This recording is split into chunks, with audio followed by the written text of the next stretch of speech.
자, 기대 가능성입니다. 자, 개념. 자, 행위 당시 구체적 사정으로 보았을 때 행위자가 범죄 행위를 하지 않고 적법 행위를 할 것을 기대할 수 있는 가능성을 말한다고 했는데요. 노트 펴볼게요. 노트 59페이지. 자, 우리 지금 책임론 배우고 있죠? 자, 우리 책임 능력, 위법성 인식 다 배웠죠? 자, 마지막으로 이 4번 기대 가능성이 뭔가 이런 말이. 자, 예를 한번 보면 A가 B를 죽이겠다는 살인죄의 고의로 칼을 들고 푹 찔러 죽였죠. 살인죄가 되잖아요. 근데 여기서 A는 책임 능력도 있고 위법성 인식도 했고 그랬어요. 근데 마지막으로 왜 4번을 검토를 해보는가 이거예요. 자, A는 여기서 꼭 B를 찔러 죽였어야만 했는가? 달리 할 수 있는 방도는 없었겠는가? 라는 거예요. 여기서 즉 적법 행위를 할 것에 대한 기대 가능성이 있었다. 있음에도 불구하고 A가 B를 찔러 죽였다는 거예요. 그랬다고 하면 우리는 그만큼 A를 B는 많이 하겠죠. B는 많이 할 거예요. 따라서 이때 A는 처벌되는 거죠. 살인죄로. 근데 반면에 적법 행위를 할 기대 가능성이 없거나 아주 작다면 그때는 B라는 가능성이 그만큼 낮아지겠죠. 악마를 주겠다는 거예요. 악마를. 아시겠죠? 나는 이 B를 지금껏 어렸을 적부터 지금껏 강간을 당해왔고 폭행을 당해왔고 저 짐승 같은 저 아버지를 그쵸?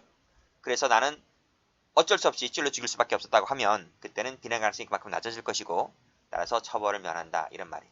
그래서 책임론 마지막 단계로서는 A가 책임 능력이 다 구비가 되었고 위법성 인식도 다 구비가 되었음에도 불구하고 마지막 적법행위의 기대 가능성이 있는가 없는가에 따라서 처벌 여부가 달라진다. 이렇게 보시면 될 것 같아요. 자, 그러면 다시 한번 교재를 와보시면요. 행위자에게 적법행위를 기대할 수 없는 특수한 사정이 존재한다면 비록 행위자가 불법행위를 했다 하더라도 책임 비난을 가할 수가 없는 것, 이것을 기대 가능성이라고 한다. 이런 말입니다.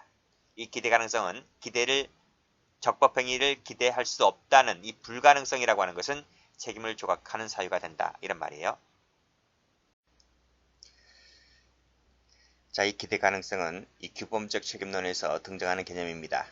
18세기 때에 등장하는 이 심리적 책임론에서 등장한 개념은 아니고요. 규범적 책임론과 친숙하다 이렇게 보시면 돼요. 자, 그리고 체계적 지위를 보시게 되면 이 기대 가능성이라고 하는 것은 적극적 요소가 아니라 예외적으로 기대 가능성이 없을 때에 책임이 조각되는 소극적 요소라고 하는 점. 우리 저 맨 앞에서도 위법성 할 때 위법성이라고 하는 것도 위법성 조각 사유에 해당하지 않으면 위법하다 이렇게 평가를 내렸잖아요. 그래서 그것도 마찬가지로 소극적 요소이듯이 책임도 마찬가지로 이 기대 가능성은 소극적 요소에 해당됩니다. 자, 그리고 기대 불가능성은 법조문에 없기 때문에 초법규적 이렇게 표현하기도 하죠.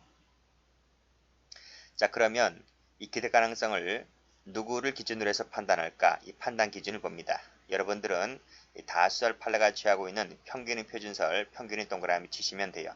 그래서 다음 페이지도 가보면 우리 판례도 평균인 입장에서 두고 이 관점에서 기대 가능성 여부를 판단하겠다고 했습니다. 자, 기존까지는 이렇게 해서 출제가 되었는데요. 최근에 보면 어떤 시험에서는 자, 판단 기준 관련해서 행위자 표준설, 국가 표준설, 근데 어디까지나 소수설이거든요. 오늘날 대부분의 다수설은 다수학자들은 평균인 표준설을 보고 있는데 거의 주장하는 사람도 없는 이 행위자 표준설, 국가 표준설 관련된 내용이 최근에 모 시험에서 출제가 된 적이 있기 때문에 이것도 한번 읽어보겠습니다. 행위자 표준설이란 행위자 입장에서 판단해야 된다는 견해인데 이 견해는 왜 오늘날 지지를 받지 못하는가? 밑에 비판점 때문에 그래요. 그래서 그 중에 하나가 양심범, 확신범입니다. 양심범, 확신범은 행위자 개인 입장에서 봤을 때는 항상 기대 가능성이 없는 거야. 그래서 책임 비난이 불가능하다는 이런 비판점 때문에 오늘날 지지를 받지 못한다. 국가 표준설은 국가 입장에서 판단을 해야 한다는 견해인데 국가는요 항상 국민에게 법질서 준수를 기대하고 있는 겁니다. 그래서 이 국가 표준설에 따르게 되면 책임이 조각되는 경우를 생각할 수 없기 때문에 이것도 이제 비판받게 되는 거죠. 그래서 오늘날 대부분의 다수설과 학자들과 판례는 이 평균인 표준설을 취하고 있다. 이렇게 보시면 됩니다. 물론 이 견해도 비판점이 있긴 해요. 평균일이라는 개념이 불명확하지 않느냐 이렇게 뭐 비판하기도 하는데 어디 그래도 오늘날 다수 판례는 평균인 표준설이다. 이렇게 보시면 됩니다. 자, 기대 가능성이 인정되지 않아서 책임 조각되는 거예요. 잘 읽으셔야 돼요. 기대 가능성이 인정되지 않는다는 말은 책임이 조각되는 거예요. 책임 조각되는 거를 조각되지 않는 걸 세무쳐야 되나요? 어떻게 해야 돼요? 기대 가능성이 인정되지 않는 것이니까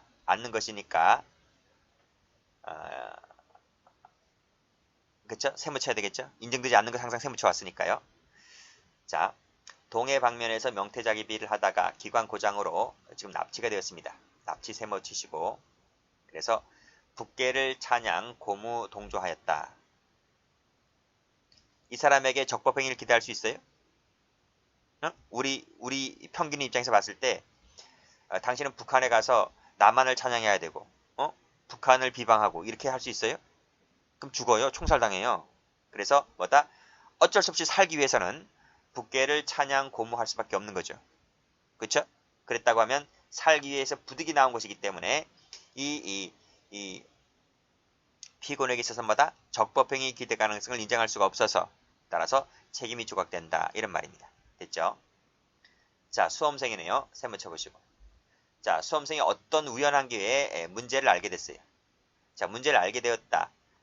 자, 우리 다 수험생 입장을 겪었잖아요. 그러면 이 친구는 합격을 해야 되기 때문에 그 답을 암기를 했다는 거예요. 이 친구에게 답을 암기하지 말 것을 기대할 수 있어요? 적법행위를 기대할 수 있어요? 기대할 수가 없는 거죠. 그래서 이 암기한 답을 답안지에 기재하였다 하더라도 적법행위 기대 가능성이 없기 때문에 책임 조각 사유가 된다. 이렇게 보았습니다. 자, 대학교 3학년이네요. 세무 쳐보시고 지도교수 인솔하에 나이트클럽에 놀러 왔어요. 수학여행 때.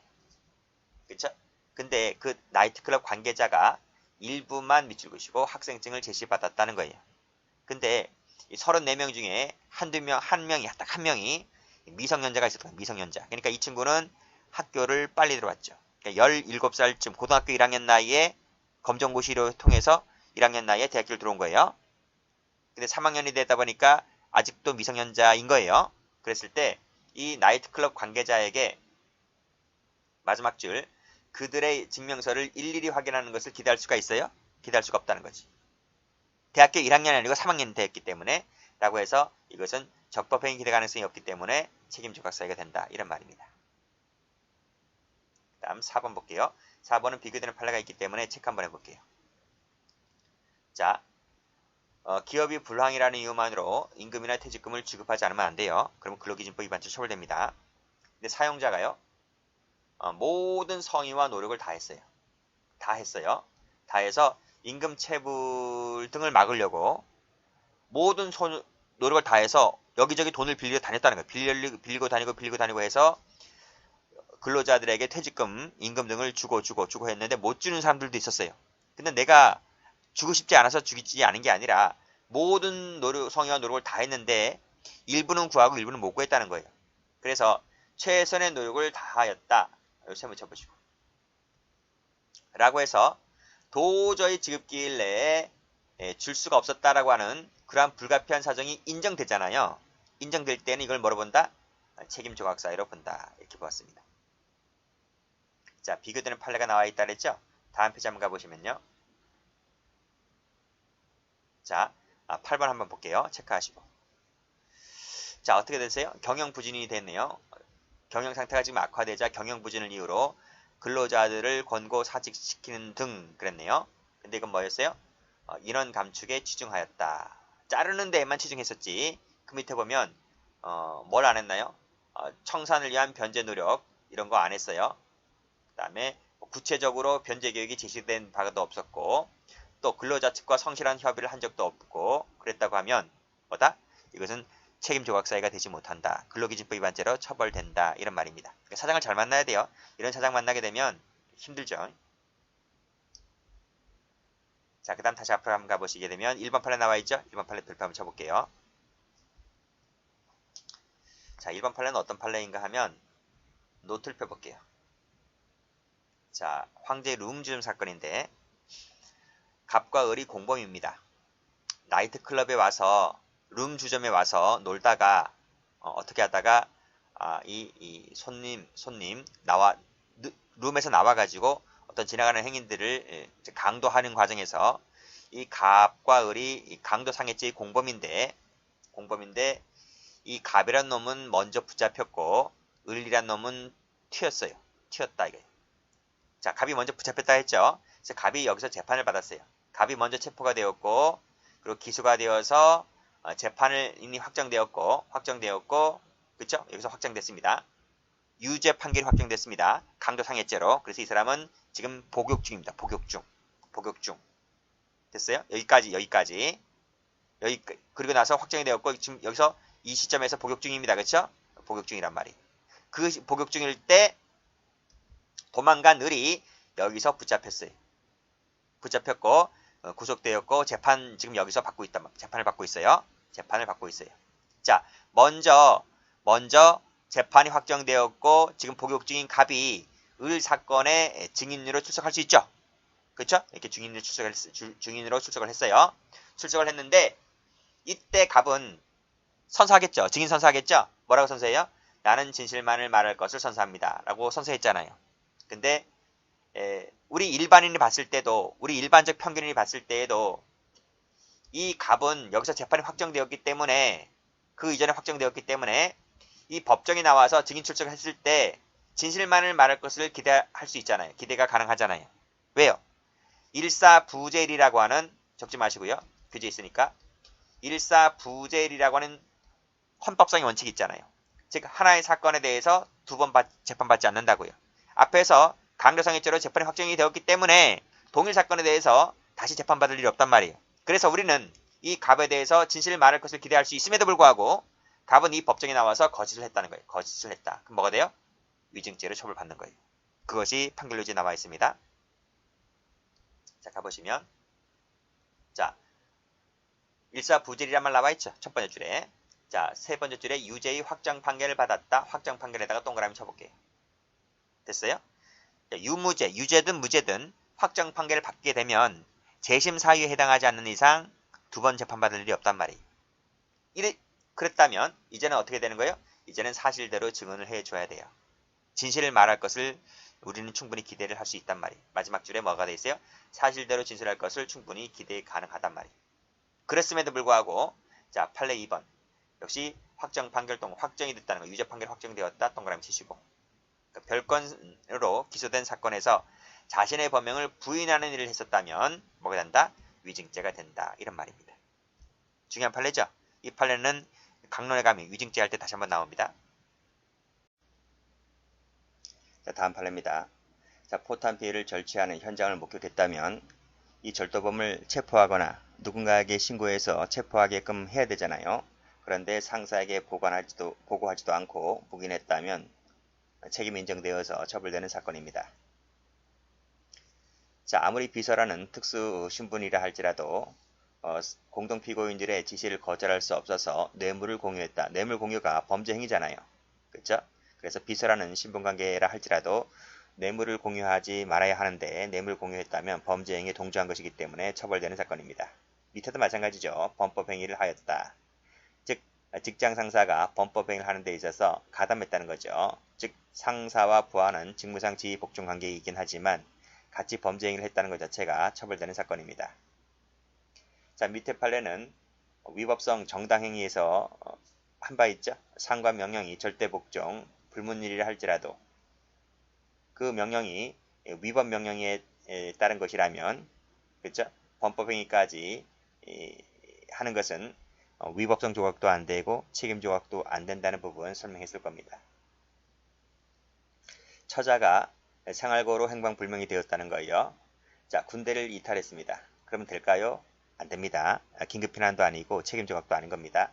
그래서 딱한 사정이 있다면 뭐 상관에 뭐 허가를 받아서 뭐 일시 뭐 휴가증 받아서 나올 수도 있는 거잖아요. 무단 이탈하게 되면 책임을 져야 됩니다. 그런 판례입니다. 자, 선서한 증인이 증언거부권을 포기하고, 자, 이 증인은요, 증언거부권을 밑에 판례랑 비교해보면 이 증인은 증언거부권을 고지받은 거예요. 고지받았음에도 포기하고 헛소리하면 그때는 위증죄가 되는 겁니다. 자, 그렇지만 밑에 판례처럼 증인이 증언거부권을 고지받지 못했어요.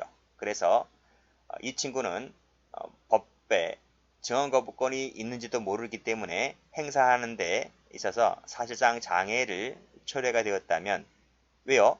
고지받지 못했으니까 그런 제도가 법에 없는 줄 알았단 말이죠. 그래서 증언거부권 행사하는 데 있어서 장애가 초래되었다면, 반대 해석하면 증언거부권을 고지받았었더라면 증언거부권 행사했겠죠. 그런 얘기입니다. 그랬다면 설령 거짓말했다 하더라도 위증죄가 되지는 않는다.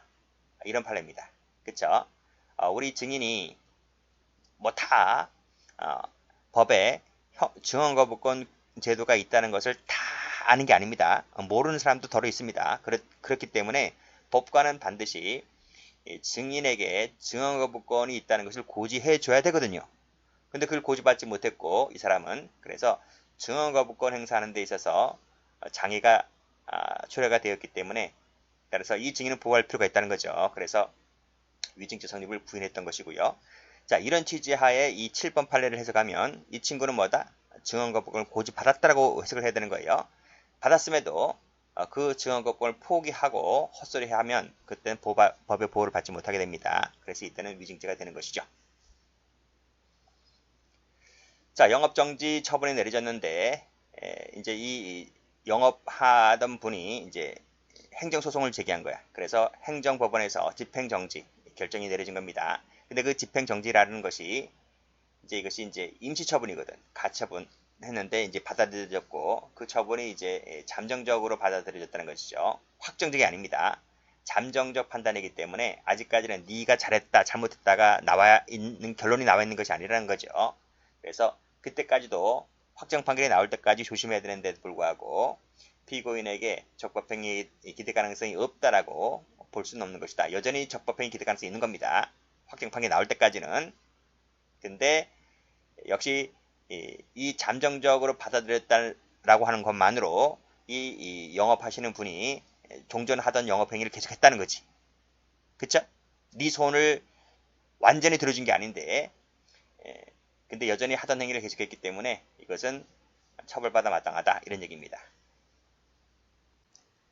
자, 판례가 70년대 판례잖아요. 그쵸? 그 70년대 같은 경우에는 북한이 우리나라보다 더 잘 살았대요. 그래서 당시에는 지금은 탈북을 해서 우리나라로 넘어오는 사람들이 많지만 그 당시 때는 정반대로 우리나라가 못 살았기 때문에 북한으로 넘어가는 사람들이 많았었던가 봐요. 이 사람도 그 사람 중에 하나인데 월북하려고 하니 철문을 열라고 소총으로 위협하였다. 그쵸? 근데 중대장이라는 사람이 월북을 하니까 공격지라고 하는 것을 충분히 기대 가능하잖아요. 공격명을 내릴 수가 있잖아요. 그것도 군인인데, 그쵸? 할 수 있음에도 불구하고 연락하라고만 하고 두세 번 소리치고 도망갔다는 거예요. 라고 했을 때 이건 뭐가 된다? 적법행위 기대, 공격할 수 있다라고 하는 적법행위가 기대 가능함에도 불구하고 그러하지 않았기 때문에 뭐다? 책임이 인정된다 라고 봤습니다.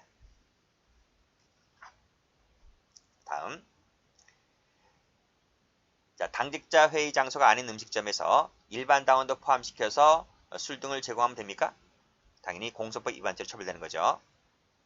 자, 신고 지역으로 지정된 구역 안에 있는 토지 등을 구역 안에, 즉 토지 거래 허가 제도입니다. 그렇죠?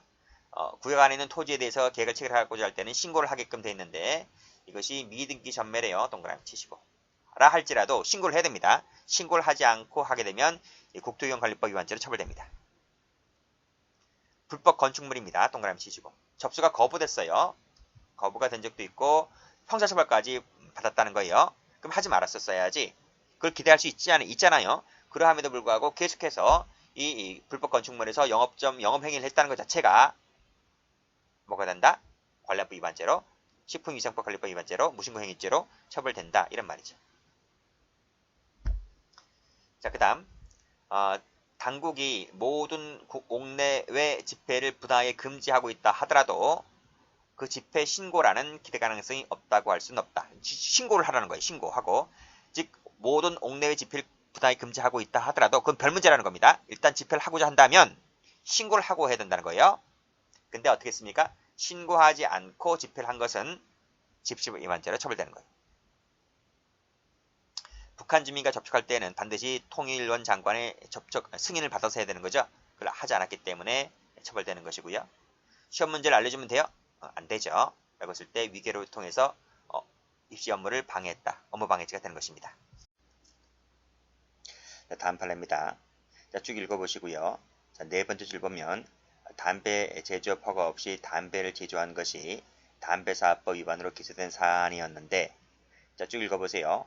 자, 당시 이 기획재정부가 허가 기준을 마련하지 않고 있지만 관련 담배 제조업에 관련된 허가 기준이 이미 마련되어 있는 상황이었기 때문에 따라서 법령의 허가 기준을 준수하거나 그 기준이 새롭게 마련될 때까지 법 준수를 요구하는 것이 재형법주의 원칙에 위반되지 않는다고 봤습니다. 또 기대 가능성이 없는 행위로 처벌하는 것이어서 위법하다가도 보지 않았던 사안이었습니다. 그래서 이 판례도 출제가 한 번 되었기 때문에 간단히 봐두시고요. 자, 그 밑에 보면 기대 불가능성으로 인한 책임주가 감경사유가 나와 있는데 검찰직 9급에서 한번 나온 적이 예전에 있습니다. 그래서 총칙, 각칙에 나와 있는 조각, 감경사유가 있고요. 총칙에 있는 것은 다 봤습니다. 책임 조각 사유로서 3가지, 감경 면제 사유로서 3가지가 있다는 거 다 봤고 각 측에도 이제 나와주고 있네요. 그리고 밑에 부분은 학자들이 주장하는 초법규적 책임 조각 사유가 4가지로 거론되고 있는 것인데 그냥 눈팅만 하시면 되겠습니다.